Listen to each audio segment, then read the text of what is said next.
Hi everyone, welcome back to my channel Janu Nakikanti. ఈరోజు అటుకులు తాలింపు అటుకులు ఎలా చేయాలో చూపిస్తాను.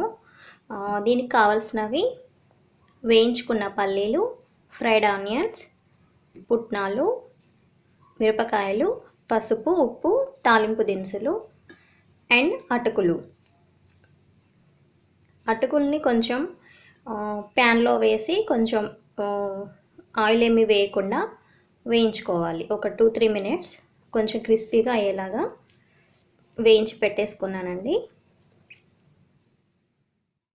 అటుకులు ఎలా వేయించుకోవాలో చూపిస్తాను. మూకుడు పెట్టుకొని ఆయిల్ ఏమి వేయకుండా కొన్ని అటుకులు వేయించుకోవాలి.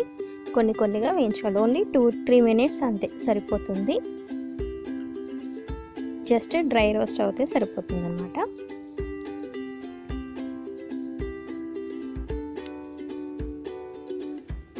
సిమ్లో పెట్టుకొని వేయించుకోవాలండి. హైలో పెట్టేస్తే మాడిపోతాయి.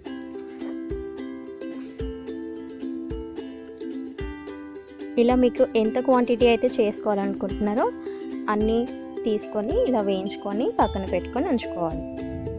ఇలా చేయడం వల్ల క్రిస్పీగా తయారవుతాయి.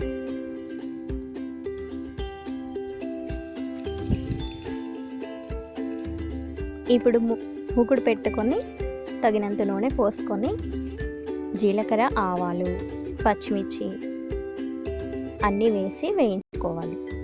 కరివేపాకు కూడా తీసుకోవాలండి కొంచెం.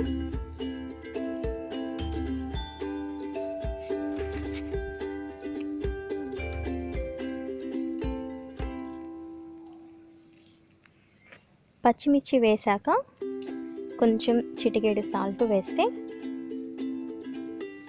సాల్ట్ అనేది పచ్చిమిర్చికి మంచిగా పట్టుకొని ఆయిల్ చిమ్మకుండా మంచిగా వేగుతాయి. ఇప్పుడు కొంచెం కరివేపాకు, కొంచెం పసుపు,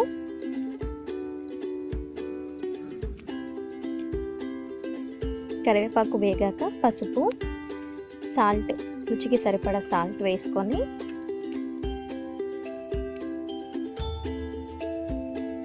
దింపేసుకుంటే సరిపోతుంది. ఇది కొంచెం ఒక 5 మినిట్స్ వరకు 2-3 మినిట్స్ చల్లారి పెట్టుకోవాలండి.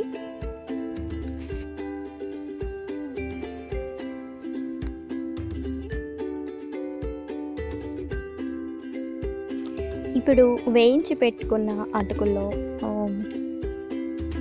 వేయించుకున్న పల్లీలు, పుట్నాలు, ఇందులో బూందీ కూడా వేసుకోవచ్చండి, బాగుంటాయి.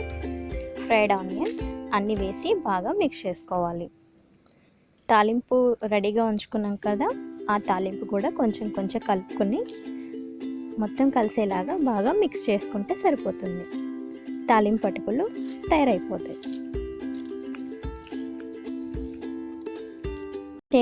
చేత్తో ఇస్ ద బెటర్, గరిటె పెట్టద్దు. తాలింపు అటుకులు తయారైపోయాయి. చాలా రుచిగా ఉంటాయండి. ఎయిర్ టైట్ కంటైనర్లో పెట్టుకుంటే చాలా రోజుల వరకు స్టోర్ ఉంటాయి.